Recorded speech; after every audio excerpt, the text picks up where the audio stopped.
Maraming salamat po. Magandang umaga sa ating lahat. Vice Mayor Dodot at sa ating Sangguniang Panlungsod, sa mga kawani ng ating nasyonal at lokal na pamahalaan, pati na rin sa ating mga bisita. Una, maraming salamat sa Tahanan ng Pagmamahal Children's Home. Muli po natin silang palakpakan. Congratulations po sa inyo. Salamat sa tulong at partnership sa ating lokal na pamahalaan. Among CSWDO, ang daming importanteng trabaho, ano, mula sa mga hakbang natin laban sa VAUSI hanggang sa sa adoption. Pero ito isa sa mga importante, ano, yung sa adoption, dahil alam naman po natin madalas sa Pilipinas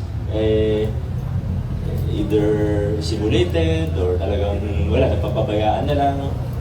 Kaya pinalalakas natin ang ating mga serbisyo din. At kaya thank you din sa NACCI, National Authority for Child Care, pati sa RACO, Regional Alternative Child Care Office, at syempre sa ating CSWDO.